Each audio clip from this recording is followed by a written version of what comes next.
Baru bisa masuk ini.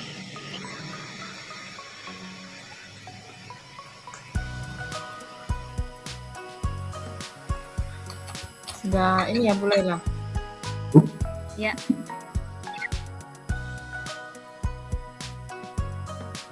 Berarti kita mulailah coach dulu ya. Saya coach, bolehlah coach. Boleh? Ya. Tunggu Kita ya mulai, sebentar Bu, ya. Ini tunggu, kita lihat waktunya dulu nih. Kita mulai 4.32 nih, berarti kira-kira selesainya 1 jam Tambah 15 menit. 47. Iya. Oke. Tapi kurang lebih lah ya. Ya. Oke, Bu ya. Kurang lebih 4.50 nanti. Oke. Assalamualaikum warahmatullahi wabarakatuh. Waalaikumsalam, Bu Rika. Apa kabar nih, Bu Laila? Alhamdulillah, baik. Walaupun dalam keadaan yang aktivitas kita sangat padat ya, Bu ya. Tapi alhamdulillah Ya, kita masih diberi kesehatan ya. Bagaimana perasaan Ibu hari ini? Alhamdulillah, walaupun kesibukannya seperti biasa, Ibu tahu kan kita sudah mulai melakukan aktivitas juga dan banyak tugas-tugas baru yang bertambah, tapi masih bisa saya handle dengan cukup baik lah. Jadi perasaannya ya bisa dikatakan agak luar biasa sibuk, tapi insya Allah tetap semangat kok.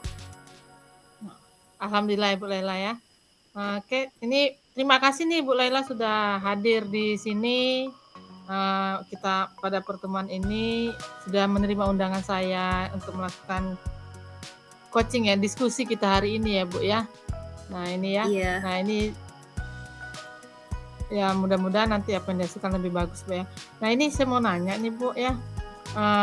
Kan Ibu sudah saya ucapkan terima kasih tadi sudah menemui undangan kita untuk saling ngobrol ini Bu ya. Nah kira-kira pada pertemuan kita sesi ini apa sih yang ingin Ibu capai? Saya itu mau cerita sedikit curhat Bu Rika. Saya itu ada kelas yang memang anaknya itu bisa dibilang kalau belajar itu susah dikontrol, suka aktif bergerak sana sini, bicara sana sini, lari sana sini. Jadi mereka itu kalau belajar itu kita sudah belajar kadang mereka itu tidak bisa diam gitu. Ini Bu ya, fokusnya kurang ya Bu ya? Iya, fokusnya kurang. Nah ini kan berarti Ibu sudah ada suatu permasalahan ya. Nah jadi pada pertemuan kita ini, diskusi kita ini kira-kira fokus Ibu tuh lebih kemana gitu dalam permasalahan ini?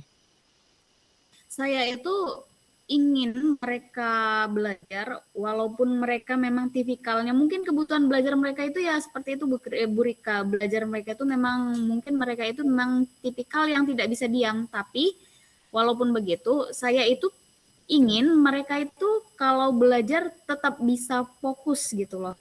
Walaupun dengan mereka yang seperti itu mereka tetap bisa menerima pembelajaran atau belajar dengan baik walaupun mereka aktif seperti itu. Mungkin agak hiperaktif gitulah anaknya. Ini ya Bu ya agak kalau kita kinestetik gitu ya Bu ya, agak aktif gitu ya. Nah, iya. Kira-kira nih Bu ya, tadi Bu sudah menyampaikan fokus Ibu. Kira-kira ada nggak agenda yang akan Ibu lakukan agar tujuan atau goal Ibu itu tercapai? Apa yang sudah akan Ibu agendakan?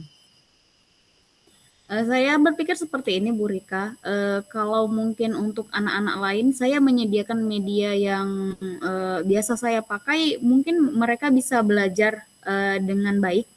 Tapi di kelas yang aktif ini, hiperaktif ini anaknya yang mungkin mereka itu profil belajarnya itu kebanyakan itu yang kinestetik, mungkin saya harus merubah gitu, harus merubah pembelajaran yang saya lakukan. Jadi pembelajaran yang mengakomodasi kebutuhan mereka yang seperti itu. Jadi media yang sebelumnya saya gunakan berarti saya harus bawa dengan mengikuti cara mereka yang mungkin belajar sambil bermain seperti itu, Bu Rika. Oh, begitu Bu ya. Mungkin berarti Ibu akan coba merubah cara metodenya ya Bu ya. Nah, seperti Iya. itu. Nah, jadi ini kan kalau berarti kan kalau Ibu melakukan ada suatu inovasi atau suatu kreativitas, kira-kira menurut Ibu hambatan apa yang mungkin akan nanti akan Ibu hadapi? Kalau hambatan-hambatan, itulah, mungkin yang saya pikirkan, pertama mungkin lebih dari, diri saya sendiri, saya terbiasa mengadakan pembelajaran itu untuk anak-anak yang, beragam dan kadang saya menggunakan media itu, yang lain itu bisa mengikuti dengan baik. Tapi untuk yang ini memang dari diri saya itu saya berpikir, apakah saya, bisa berinovasi lebih baik lagi, seperti itu. Kemudian, nanti di kelas ketika mereka sangat, tidak bisa diam seperti itu, apakah mereka ini ketika saya melakukan suatu perubahan di dalam belajar, apakah mereka mampu nanti mengikutinya atau bisa berhasil tidak yang saya lakukan ini di kelas itu, begitu. Oh, jadi Ibu akan coba melakukan dengan berbagai media Bu ya, media beragam gitu Bu ya? Iya iya iya. Dan Kira-kira ya? medianya ini maksud saya itu akan membuat mereka untuk terlibat lebih aktif, Bu Rika. Jadi tidak hanya menonton, tapi mereka itu ikut beraksi, melakukan aksi gitu. Mungkin Kira-kira yang lebih media pengalaman nyata. oh gitu. Kira-kira kalau yang media beragam yang seperti apa itu kira-kira Ibu yang akan coba Ibu kembangkan itu? Yang saya pikirkan kita itu nanti akan masuk ke dalam materi praktikum ya. Jadi menurut saya kebetulan kita di lab itu ada alat praktikumnya kurang, tapi praktikum yang ini itu bisa dicari dan menggunakan bahan dari kehidupan sehari-hari. Jadi saya berpikir saya akan meminta mereka merakit sendiri itu alat praktikumnya untuk uji larutan itu, uji daya antar listrik larutan. Rencana saya seperti itu. Jadi mereka yang mencari bahannya dan mereka merakit sendiri. Jadi kan mereka yang bergerak seperti itu. Oh, seperti itu ya Bu. Jadi karena keterbatasan medianya ya Bu, bahannya Ibu ya. Iya. Jadi Ibu mencoba mereka membuat sendiri gitu Bu ya. Iya. Ini kira-kira menurut Ibu kalau mereka buat sendiri itu akan tercapai nggak kira-kira seperti itu Bu? Karena kan tadi anak-anaknya yang ada kurang perhatian, ada kurang fokus gitu. Kira-kira kalau disuruh mereka buat sendiri itu akan bisa tercapai nggak tujuan Ibu itu? Menurut saya sih pertama karena itu bahan-bahannya gampang ditemukan, kemudian kedua anak-anak itu lebih suka action-nya dibandingkan duduk diam memperhatikan, mungkin menurut saya itu bisa berhasil sih Bu Rika. Nah, seperti itu Bu ya. Jadi kalau menurut Ibu karena ini bahannya termasuk yang masih mudah didapat mungkin ya Ibu ya, seperti itu ya. Iya. Jadi anak-anaknya bisa mencoba membuat sendiri. Nah, ini kira-kira nih Bu ya dari agenda atau rencana Ibu ini kan menurut Ibu di posisi mana kira-kira keberhasilan akan tercapainya tujuan Ibu ini atau goal Ibu ini? Kalau kita buat skala dari 1 sampai 10, kira-kira posisi Ibu ada di mana gitu? Kalau sekarang posisi saya mungkin masih berada di skala 6. Di skala 6 gitu Bu ya. Nah, Iya. tadi kan Ibu mengharapkan mungkin goalnya itu anak-anak itu akan aktif gitu, itu seperti itu ya Bu ya. Iya. Jadi Iya. kalau tadi udah ada beberapa usaha cara Ibu lakukan untuk yang tadi pertama posisi Ibu adalah di posisi 6, kira-kira gambarannya yang akhirnya itu Ibu ingin mengharapkan di posisi yang berapa gitu Bu? Dari skala 1 sampai 10.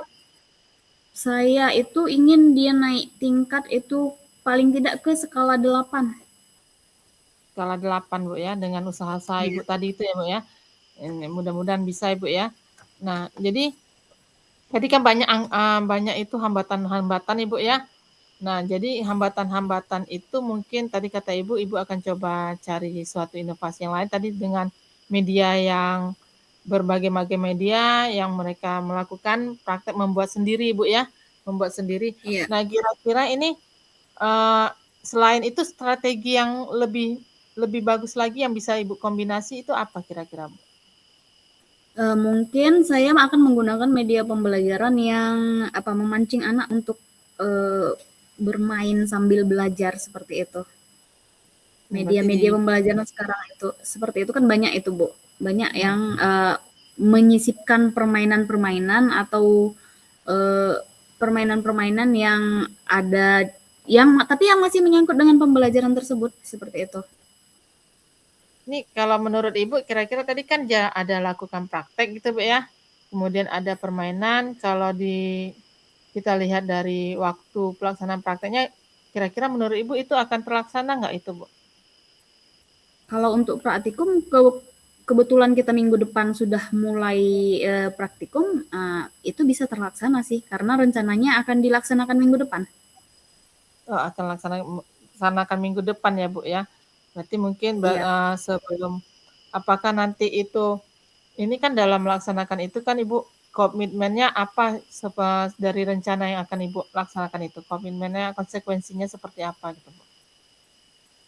Kalau untuk konsekuensinya, komitmen saya sih saya akan melaksanakan itu dan melakukannya sesuai dengan yang sudah saya rencanakan. Yang pertama berarti saya sudah membuat rencana dari sini, berarti minggu depan itu memang harus betul-betul saya lakukan seperti itu. Nah, jadi itu ya dari konsekuensi ini, komitmen ini, ada nggak kira-kira teman sejawat atau rekan Ibu yang bisa membantu Ibu gitu supaya bisa terlaksananya tujuan Ibu itu? Mungkin saya bisa berkonsultasi atau bekerja sama dengan Bu Rani karena kami sesama guru sains, guru IPA. Kemudian dia juga sering melakukan inovasi-inovasi dan bekerja sama dengan saya di dalam membuat media-media pembelajaran. Jadi mungkin Bu Rani bisa membantu saya untuk membuat media atau mengingatkan saya agar apa yang saya rencanakan ini terlaksana dengan baik. Nah, jadi berarti Ibu minta akan membantu Bu Rani yang akan membantu Ibu ya untuk mengingatkan komitmen Ibu ini, Bu ya. Nah, jadi dengan berkolaborasi dengan Bu Reni itu, Bu ya. Nah, di sini mungkin Ibu saya ingin menanyakan. Nah, kini kan tadi udah ada siapa saja yang akan membantu Ibu ya, termasuk Bu Rani ya, Bu ya. Nah, kira-kira Iya. dari hasil yang Ibu dapat ini, dari hasil yang akan Ibu laksanakan ini, yang sudah Ibu rencanakan ini, untuk kedepannya, kapan kira-kira Ibu akan mengadakan? Tadi udah bilang minggu depan. Nah, tindak lanjutnya itu kapan kira-kira kita bisa mengadakan pertemuan seperti itu, Bu? Jadi minggu depan itu saya akan melaksanakan, berarti tindak lanjutnya setelah saya laksanakan, saya mau lihat apakah berhasil atau tidak saya lakukan di anak-anak itu. Jadi mungkin setelah itu saya bisa melakukan refleksi dan saya bisa memberitahu Ibu perkembangannya seperti apa gitu.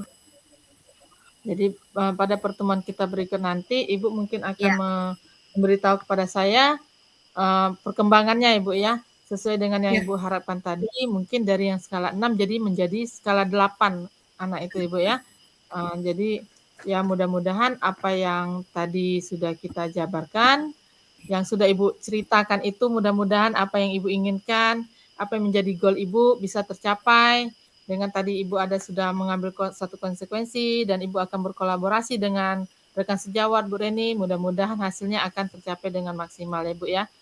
Nah Iya. mungkin jadi apa dari sini tadi, dari percakapan kita ini kira-kira apa yang bisa Ibu simpulkan mungkin untuk bisa nanti Ibu jadikan bahan pertimbangan seperti itu?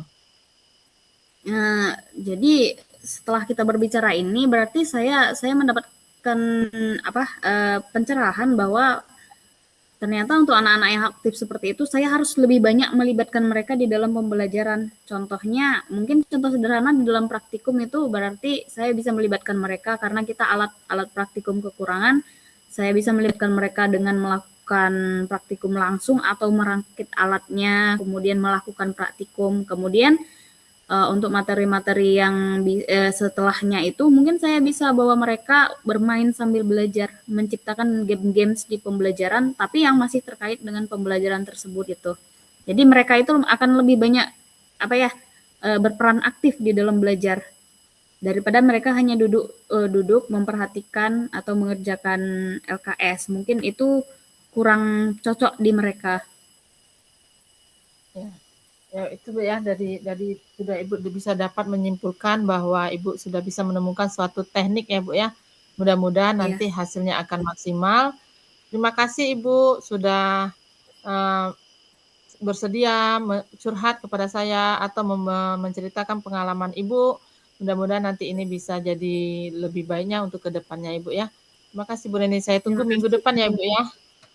Ya, terima Terima kasih kasih Bu. juga Bu Assalamualaikum Rika telah mendengarkan saya. warahmatullahi Waalaikumsalam warahmatullahi wabarakatuh.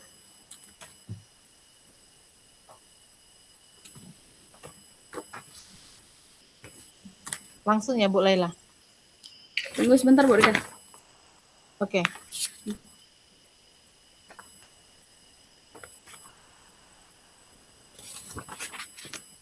Oke.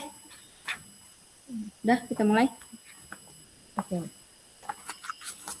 Assalamualaikum Bu Rika, selamat sore. Waalaikumsalam warahmatullahi wabarakatuh dan selamat sore Ibu. Bagaimana kabarnya hari ini? Alhamdulillah hari ini agak lebih sehat daripada hari kemarin Ibu. Semoga ya kita selalu diberikan kesehatan biar kita dapat melaksanakan kegiatan kita dengan baik, tidak ada terkendala suatu apapun. Amin amin ya rabbal alamin. Nah, jadi Bu Rika, ini pertemuan kita sore ini kira-kira apa yang Ibu Rika mau bicarakan dengan saya? Ini Bu, saya mungkin ada sedikit curhat atau mungkin menceritakan sedikit pengalaman ini Bu di masalah tentang pelaksanaan ekskul di sekolah saya gini Bu. Ini untuk mungkin ini tahap pertama ya Bu ya, karena saya baru tahap pertama mungkin menjabat sebagai kesiswaan. Sebelumnya saya melihat ekskul di sekolah saya ini jalannya hanya ketika jam ekskul anak hanya melaksanakan kegiatan seperti biasa. Nah, karena mungkin ada polanya yang kejenuhan atau bosan, tidak semua anak yang aktif untuk ikut terlibat dalam ekskul tersebut. Ada beberapa anak, mungkin hampir sebagian anak, itu hanya dia duduk berkumpul, bergerombol, tapi tidak ikut ekskul itu malah dia asik dengan dunianya sendiri bermain dengan gadgetnya. Seperti itu, Bu. Jadi saya lihat di situ, ini bagaimana ya supaya mengaktifkan anak-anak ini maksimal mereka ikut terjun ikut dalam kegiatan ekskul tersebut. Nah, itu yang saya pikirkan Ibu seperti itu. Berarti ketika jam ekskul itu banyak yang tidak ini ya berperan aktif ya, malah bermain. Iya, iya Bu. Oke, jadi kalau keadaannya seperti itu, Bu Rika itu pinginnya itu kegiatan ekskulnya bagaimana? Yang menurut Ibu itu ideal gitu. Jadi begini Bu, saya sudah terencana dalam 1 bulan itu kan kita ekskul di sekolah kami itu kan dilaksanakan di hari Jumat ya Bu ya. Karena kami kan sekolahnya setelah sholat Jumat itu masih ada pelajaran, ekskul dimulai dari jam 2 sampai jam 3. Nah, saya coba mengaktifkan di dalam 1 bulan itu kita ada 4 kali pertemuan. Pertemuan 1, 2, dan 3 itu kita melaksanakan kegiatan ekskul. Nah, di pertemuan terakhirnya itu adalah penampilan untuk setiap ekskul. Kita cabut secara acak ekskul mana yang akan tampil. Jadi secara otomatis mereka akan terlibat untuk mempersiapkan diri untuk penampilan. Nah, tetapi sebelum itu saya akan mendata dulu Ibu, mendata kepada siswa melalui Google Form itu untuk pemilihan ekskulnya yang mereka minati. Di situ saya membuat data mungkin ekskul dengan pembinanya, kemudian mereka akan memilih ekskul mana yang akan mereka minati, seperti itu Bu. Oke, berarti kalau memang anak-anak itu sudah didata, mereka sudah memilih ekskulnya, kemudian jadwalnya sudah ditetapkan. Nah, tapi tadi itu kan tetap ada pada kenyataannya ketika mereka ekskul hanya sedikit yang mengikuti. Jadi kira-kira apa penyebab mereka itu hanya sedikit yang mengikuti kegiatan ekskul? Adakah kendala-kendala mungkin dari mana saja yang seperti itu yang datang sehingga itu terjadi? Ya, kendalanya itu kemarin hambatannya itu mereka tidak semuanya aktif karena mereka merasa kegiatan ekskul itu hanya seperti itu aja, ikut dalam kelas tapi tidak ada, implementasinya seperti apa, seperti itu, Bu. Hanya untuk latihan, sekedar duduk, jadi mereka merasa bosan, "Oh, hanya begini-begini saja." Tidak ada, apa sih akhir tujuannya itu ikut ekskul ini, tidak ada seperti itu, Bu. Makanya saya berembuk sama pembina-pembina ekskul, kemudian juga sama kepala sekolah saya coba merembukkan bagaimana kalau kita nanti di sini ada ujung akhirnya apa yang akan mau ditampilkan. Makanya punya solusi namanya kami buat Best Best Friday, yaitu best-nya itu adalah berkolaborasi, eksplorasi student dan teacher di hari Jumat itu, jadi mereka menampilkan suatu hasil karyanya seperti itu. Nah, alhamdulillah sudah dicoba minggu pertama kemarin Jumat. Mungkin karena kondisi alam juga, karena kami kan ekskulnya berada di luar ya Bu ya, karena cuaca Iya. hujan, dari 5 ekskul ada 3 ekskul yang sudah tampil. Nah, jadi yang 2-nya nanti itu akan dikumulasi lagi kan di bulan berikutnya gitu. Nah, berarti itu solusinya sudah ada kan ya? Nah, kalau Iya. solusinya sudah ada, dan Bu Rika dan yang lainnya juga sudah melakukannya. Dari yang sudah dilakukan, kalau Bu Rika menilai sendiri, kita punya skala 1 sampai 10 nih. Nah, penilaiannya skalanya 1 sampai 10. Dari skala itu menurut Bu Rika yang Ibu Rika lakukan itu udah pada skala berapa sekarang? Masih di skala 6 sih Bu, karena, mereka masih belum saya kan beri kesempatan satu ekskul itu 10 menit, 5 sampai 10 menit untuk menampilkan. Kita ada waktu sekitar 70 menit. Jadi kalau 60 menit. Jadi kalau ada 5 ekskul, 50 menit, 10 menit untuk persiapan, tetapi ternyata mereka ada yang lebih dari 10 menit. Nah, di situ mungkin hambatannya bagaimana mereka memanage atau mengatur waktunya untuk bergantian pakaian seperti itu. Nah, di situ kendala. Jadi itu yang seharusnya 5 ekskul yang tampil masih baru 3 ekskul dan juga kendalanya dari cuaca kemarin hujan. Nah, itu di situ makanya belum bisa sampai maksimal yang saya harapkan sampai 9 seperti itu. Oke. Nah, jadi berarti intinya Bu Rika mengharapkan skalanya naik menjadi 9. Nah, naik menjadi 9, kemudian kalau seperti itu, untuk mengatasi anak yang mereka berganti baju, waktunya di situ lama, kemudian mengatasi hambatan cuaca juga sehingga ekskulnya itu tidak bisa dilaksanakan. Kira-kira ada nggak solusi-solusi juga untuk mengatasi hal-hal yang seperti itu? Nah, untuk yang manajemen waktu ini mungkin tadi kemarin saya karena agak terlambat anaknya itu koordinirnya ya Bu ya. Jadi untuk berikutnya Ya. mungkin 5 menit sebelum penampilan itu sudah saya beritahu kepada anak-anak mungkin bisa untuk jika ingin mempersiapkan properti atau pakaiannya silahkan. Jadi dia sudah tepat waktu, tidak lagi saling tunggu-menunggu dari temannya. Nah, mungkin kalau untuk cuaca mungkin yang masih belum bisa begitu diatasi ya Bu, karena kan cuaca kita belum punya Ya. ruangan khusus yang untuk bisa melaksanakan jika di luar ruangan tidak bisa, jadi kita belum punya ruang khusus. Mungkin solusinya adalah yang aturan tampil di bulan itu, mungkin kita akumulasikan untuk di bulan berikutnya, seperti itu sih Bu, solusinya. Oke. Ya, karena tidak ada ruangan tertutup ya, faktor cuaca ini tetap di luar kendali kita ya, Bu Rika ya. Iya iya Bu. Nah, kira-kira ada nggak siapa saja nih rekan-rekan Bu Rika yang bisa membantu Bu Rika? Ini kan berarti bekerja sama dengan orang lain juga nih kan?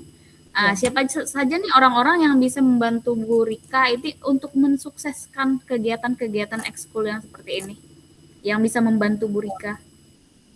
Yang awalnya pertamanya tetap Bu, saya konsultasi dulu dengan kepala sekolah, kemudian yang bisa membantu saya itu adalah di pembina OSIS. Yang pertama pembina OSIS untuk mempersiapkan peralatan seperti pembina OSIS nanti dengan pengurus OSIS mempersiapkan peralatan seperti speakernya, untuk musiknya. Kemudian nanti saya juga bekerja sama dengan pembina-pembina ekskul untuk menyiapkan anak-anaknya supaya tepat waktu melaksanakan kegiatan seperti itu, Bu. Kemudian untuk kami kan ini juga dipublikasikan, saya juga dibantu oleh bagian humas untuk mempublikasikan kegiatan ini, seperti itu. Jadi berarti pembina-pembina OSIS itu bekerja sama ya dengan Bu Rika. Nah, Iya. kalau sudah ada solusi, apakah solusinya ini sudah mulai dijalankan atau belum? Untuk solusinya ini sudah untuk kegiatan, cuman mungkin yang untuk masalah cuaca itu solusinya itu nanti kita lihat di bulan depannya ini, karena kan sebulan itu sekali, jadi kita sudah menyampaikan kepada ekskul yang belum sampai bahwa mereka nanti adalah tampil perdana untuk di bulan berikutnya seperti itu. Nah, jadi tinggal nanti tambahan 3 ekskul berikutnya aja lagi. Berarti untuk melihat itu dilakukan dengan baik, berarti kita akan melihat lagi pada bulan berikutnya ya Bu Rika ya? Iya Ibu. Berarti kita akan berbincang-bincang lagi nih kira-kira di bulan berikutnya untuk melihat apakah yang sudah Ibu Rika lakukan ini sudah ada perubahannya, sudah naik tidak dari skala berapa tadi? Skala 6 ke skala 9. Jadi kemudian berarti Bu Rika punya dong komitmen terhadap rencana yang akan dilakukan aksinya ini. Kira-kira apa komitmen Bu Rika untuk rencana ini? Ya Bu, saya berkomitmen bahwa kegiatan ini tetap harus terlaksana, semua ekskul harus bisa tampil, makanya saya beri waktu selama sampai bulan September, Agustus, September, Oktober, November, sampai November. Jadi bisa semua ekskul itu tercover untuk menampilkan penampilannya, seperti itu Pak Pina. Kalau sudah terjadi bulan depan itu sudah mulai ada perubahan, kira-kira tindak lanjutnya itu rencananya bagaimana lagi seterusnya? Ini akan menjadi kegiatan rutin kami, Bu, menjadi suatu ikon sekolah kami bahwa sekolah kami ini mempunyai suatu kegiatan namanya Best Friday. Jadi sudah menjadi ada timbul suatu karakter atau menjadi ikon atau sebagai simbol dari sekolah kami bahwa kami ada kegiatan yang mengapresiasi ekstrakurikuler anak-anak seperti itu. Jadi berarti tindak lanjutnya berarti tindak lanjutnya acara Best Friday-nya ini akan menjadi acara yang berkelanjutan ya, akan terus berlanjut setiap bulannya. Oke Bu Rika, semoga apa yang Ibu Rika rencanakan bisa berhasil ya, bisa nampak perubahannya dengan signifikan. Semoga skala 9 yang Bu Rika rencanakan juga tercapai. Nanti kita akan lihat lagi ya, kita akan berbincang-bincang lagi pada pertemuan selanjutnya di bulan depan setelah Bu Rika melakukan Best Friday yang untuk bulan depannya. Iya, Ibu. Jadi terima kasih ya Bu Rika. Terima kasih ya Bu Rika atas waktunya hari ini sudah mau berbicara, melakukan berbincang-bincang dengan saya hari ini. Semoga apa yang kita dapatkan dari pembicaraan kita ini dapat memberi Bu Rika suatu inspirasi ya, Bu Rika ya. Semoga tercapai dengan baik yang dilaksanakan. Amin. Insya Allah Ibu. Oke. Terima kasih juga Ibu sudah mendengarkan saya. Ya mungkin hari ini sampai di sini dulu ya pertemuan kita Bu Rika. Saya nantikan pertemuan bulan depannya. Oke Bu, saya juga menantikan pertemuan kita berikutnya Ibu. Assalamualaikum Bu Rika. Waalaikumsalam warahmatullahi wabarakatuh.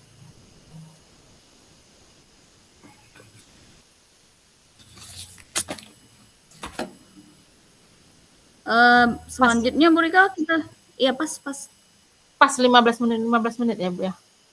Pas lah, kurang lebih 1 menit, cuma berkurang lebih. Selanjutnya kita buat refleksi. Ya, refleksi ya. 10 menit ya Bu ya. Ini saya mau tanya Bu, refleksi saya terhadap diri saya atau saya melihat hasil Ibu sebagai coach atau saya sebagai coach? Ini yang pemahaman saya ya. Ini refleksi diri berarti yang sudah kita lakukan berarti kita sebagai coach dan sebagai apa ya nih? Latihan coaching. Berarti refleksi kita sebagai coach. Sebagai kita jadi coach gitu ya? Tunggu Bu Rika ya. Apa yang sudah berjalan baik? Enggak, kayaknya sebagai coach deh. Sebagai coach ya? Nah, yang atau sebagai coach. Yang kedua, refleksi teman kita, berarti yang kita coaching. Oh, yang di bawah ya? Yang di bawah ya, Ya, tuliskan umpan balik itu ya. Oke, oke. berarti untuk yang atas ini refleksi diri kita sebagai coach. Yang kedua, umpan balik dari teman. Berarti untuk yang kedua ini saya minta nanti umpan balik dari Bu Rika. Oke, oke. Pertanyaan untuk coach apa yang ya kan betul. Oke, 10 menit Bu Rika kita Oke. kerjakan. Oke, Bu.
Bu Rika? Ya, bentar. Ini kan setelah ini kan kita melakukan umpan balik nih. Ya. Masing-masing orang kan 10 menit. Di umpan balik itu yang disampaikan yang kita kerjakan ini ya? Ya, kayaknya sesuai yang berdasarkan dari yang kita lakukan ini, mungkin masukan umpan baliknya apa, mungkin seperti itu. Kalau gitu umpan baliknya berarti gini aja ya, langsung aja nanti contohnya yang gini. Kan Bu Rika nanti juga melakukan umpan balik.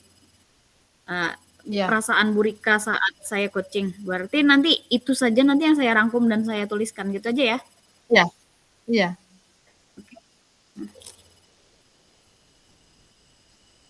Jadi gimana? Kita mulai? Bentar sedikit aja, Bu. Ya, nggak apa-apa.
Oke, Bu, udah. Siapa duluan? Boleh Ibu dulu. Oke. Boleh. 10 menit ya. Jadi saya akan refleksi duluan ya. Setelah kita melakukan coaching, jadi inilah hal-hal yang bisa menurut saya yang saya simpulkan setelah kita melakukan coaching. Pertama, yang sudah berlangsung dengan baik selama percakapan. Nah, di sini yang saya mau soroti adalah yang sudah berlangsung baik selama percakapan sebagai coach. Yang pertama, saya sudah mulai terbiasa untuk mengikuti alur tirtanya. Jadi alur tirtanya itu sudah bisa saya ikuti. Jadi setelah menyampaikan tujuan, menggali tujuan dari coachingnya seperti apa, saya udah mulai bisa mengikutinya. Kemudian yang kedua selanjutnya yang sudah berjalan baik menurut saya, di sini saya sudah bisa mulai menahan diri untuk tidak, yang pertama tidak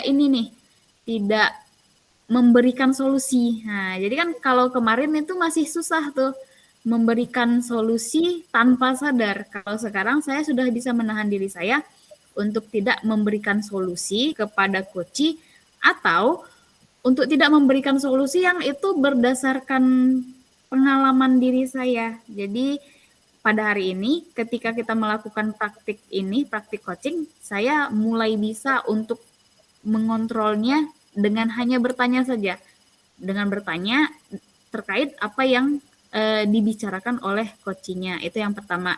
Kemudian kalau hal-hal yang perlu diperbaiki dan ditingkatkan, yang pertama yang paling penting itu menurut saya adalah bagaimana cara atau teknik untuk menyampaikan pertanyaan-pertanyaan yang berbobot. Jadi pertanyaan berbobot terutama pertanyaan yang bisa menggali potensi diri coach, karena kita kan di coaching ini intinya kita mau menggali potensi yang ada pada diri coach. Jadi itu hal yang paling perlu ditingkatkan menurut saya.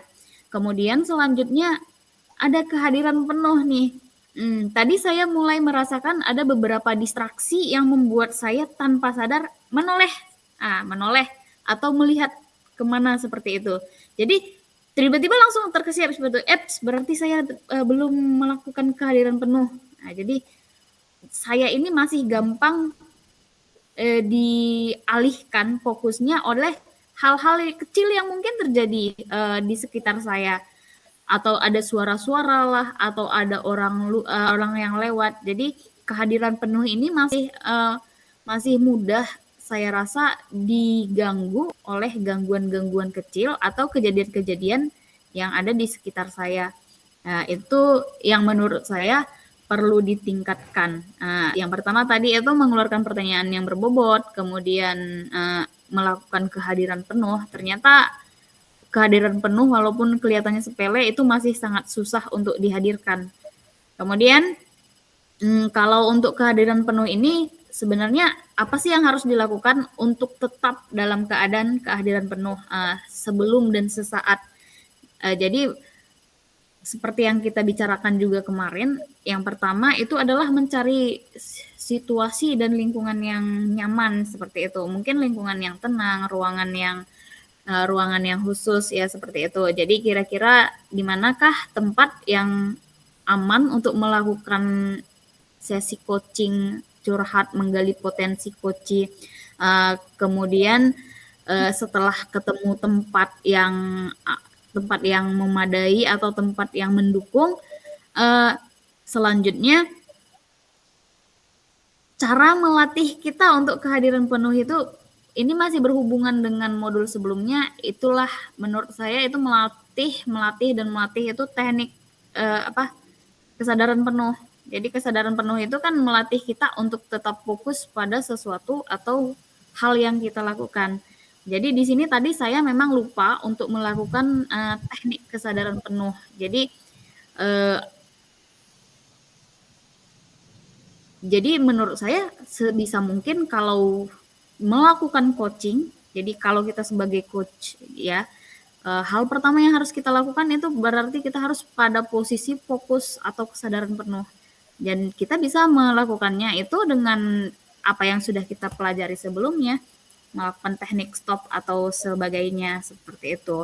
Kemudian yang paling penting juga bagi saya kalau kita ingin fokus kepada orang, berarti cara kita bersikap, duduk atau memperhatikan bahkan letak tangan kita itu gestur itu berpengaruh. Jadi selain melakukan kesadaran penuh berarti melakukan gestur yang ya sebagaimana sih orang yang siap untuk mendengarkan orang lain gitu. Dari tatapan mata, dari cara kita duduk itu juga sangat berpengaruh. Nah, itu menurut saya. Kemudian apa sih mengabaikan gangguan-gangguan, bukan gangguan sebenarnya ini lebih ke distraksi seperti kalau ada kejadian misalkan ada suara sesuatu, entah pintu terbanting, orang tiba-tiba berteriak atau ada kejadian di luar mungkin ada benda yang jatuh. Jadi kalau bisa sebisa mungkin bisa mengabaikan hal-hal kecil seperti itu, seperti untuk kita tetap pada kehadiran penuh. Nah, jadi hal-hal itu yang menurut saya perlu dilakukan. Kemudian selanjutnya apa sih yang perlu diperbaiki? Kalau bagaimana saya memperbaiki dan meningkatkannya berarti itu tadi kehadiran penuh itu melakukan teknik stop, itu harus belajar terus dan terus. Kemudian melakukan latihan coaching karena yang namanya pertanyaan berbobot itu tidak bisa serta-merta akan kita pasih itu hanya dengan sekali coaching langsung kita mengeluarkan pertanyaan yang berbobot. Jadi melatih teknik bertanya itu juga harus melalui pembiasaan. Dari pembiasaan itu pasti kalau seperti yang kita pelajari kebiasaan itu nanti akan berubah menjadi jadi hal-hal yang kita lakukan terus-menerus itu akan berubah menjadi kebiasaan atau habit. Nah, jadi itu harus memang seperti itulah. Jadi ya ibarat kata pepatah ala bisa karena biasa gitu. Dan juga belajar lagi literatur untuk melakukan coaching, ikuti alur ceritanya atau bagaimana sih cara mengeluarkan pertanyaan-pertanyaan yang berbobot. Kemudian ketika saat di coaching perasaan saya bagaimana? Perasaan saya otomatis yang saya pertama kali rasakan ini mungkin hal yang baru bagi saya. Jadi ketika curhat dengan orang lain, kita biasa itu berharap ada solusi datang dari orang, kan seperti itu. Tapi di sini kita tidak mendapatkan solusi, tapi dengan dia bertanya, kita harus mengeluarkan solusi dari diri kita sendiri. Jadi itu merupakan hal yang baru, jadi mungkin masih asing bagi saya, tapi dengan kegiatan coaching seperti ini juga merasa tertantang ya. Oh, jadi bisa ya, ternyata bisa dengan bimbing orang lain, orang melakukan bimbingan dengan bertanya, ternyata bisa muncul solusi dari dalam diri kita seperti itu. Jadi ini adalah suatu hal yang menarik dan bisa dikatakan juga walaupun mungkin kita kesulitan pada awalnya menyenangkan juga. Jadi kalau ini kita sanggup melakukannya, bagi diri kita sendiri aja itu kita bisa merasa tertantang, berarti kalau kita bisa sanggup melakukannya bagi murid, mungkin alangkah itu lebih lagi untuk melatih kemandirian atau mengeluarkan potensi-potensi kita seperti itu. Jadi kalau di perasaan di coaching itu ya kadang bingung juga seperti apa ya, ini kayak mana nih cara mencari solusinya nih. Kita deh dikasih pertanyaan kok bukan dikasih solusi. Jadi kira-kira baiknya seperti apa gitu. Jadi rada-rada kebingungan juga iya, cuma di satu sisi kita juga harus berusaha keras untuk mengeluarkan solusi itu datang dari diri kita sendiri. Jadi perasaannya masih asing karena ini hal-hal yang baru dilakukan, belum sebelum-sebelumnya itu belum pernah. Jadi kira-kira seperti itu refleksi dari saya, Bu Rika. Terima kasih. Terima kasih Bu Lela, sangat panjang sekali. Nah, terima kasih. Nah, mungkin refleksi dari saya mungkin tidak jauh berbeda ya dengan Bu Laila. Cuman di sini saya refleksi, pertama saya juga sudah melaksanakan yang awalnya kemarin dengan alur tirta itu masih ngambang seperti apa waktu praktek. Nah, di sini sudah mulai tahu, oh alur tirta itu awalnya seperti ini, tentang tujuan. Nah, untuk memberikan pertanyaan berbobot, saya kemarin kan memang keadaannya waktu itu saya dari pulang mengajar langsung plek praktek, jadi saya memang betul-betul agak ngeblank. Jadi sini saya sudah mempersiapkan diri, saya mencari literatur, mencari di internet bagaimana sih pertanyaan-pertanyaan berbobot itu yang bisa mengaitkan dengan cerita yang sudah diceritakan oleh si koci. Nah, di situ saya mulai sudah ada sedikit perbaikan untuk memberikan pertanyaan berbobot karena sudah ada membaca beberapa referensi, oh seperti ini. Tinggal saya menyelami dengan cerita yang disampaikan oleh si koci tadi. Nah, jadi saya tinggal menyesuaikan, saya sudah mulai agak sedikit, walaupun memang harus itu yang saya perbaiki adalah memberikan pertanyaan yang berbobot seperti itu, yang sesuai dengan koci ceritakan. Karena kalau kita pertanyaan berbobotnya tidak nyambung juga tidak bisa menggali potensi yang ada pada koci tersebut.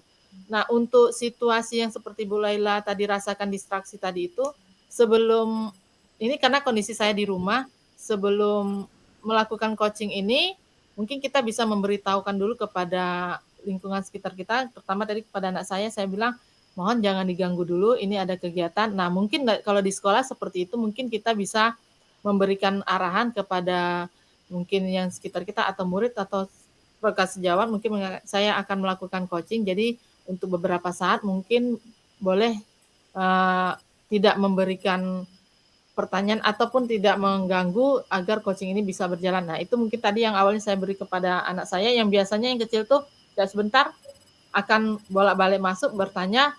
Nah, jadi sebelum tadi ini dimulai saya sudah memberitahukan awalnya jangan untuk sementara stop dulu, jangan ada gangguan seperti itu.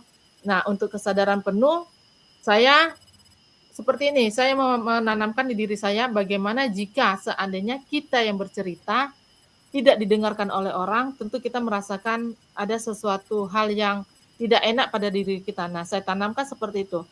Begitu juga dengan orang, ketika orang bercerita ingin menyampaikan pengalaman ataupun menyampaikan perasaannya dengan bercerita, kita tidak mendengarkan, itu akan terasa tidak mengenakan. Jadi saya coba tadi ini saya harus betul-betul menjadi pendengar yang baik, karena nanti saya juga suatu saat akan menjadi orang yang akan didengarkan seperti itu. Makanya saya tadi sudah mulai untuk kesadaran penuh, mendengarkan apa yang Bu Laila sampaikan, dan saya juga tadi sama seperti Bu Laila, sudah agak menahan diri untuk memberikan, mendengarkan sampai akhir cerita dari Koci. Jadi tidak menyerah, saya coba mendengarkan dulu sampai akhir, nah di situ nanti saya baru, akan menggali potensinya dengan memberikan pertanyaan yang berhubungan. Nah yang biasanya mungkin pada saat Koci belum selesai, pada teman atau orang yang bercerita belum selesai, saya kadang-kadang sudah memberikan masukan. Nah itu yang sudah agak mulai sedikit saya tahan,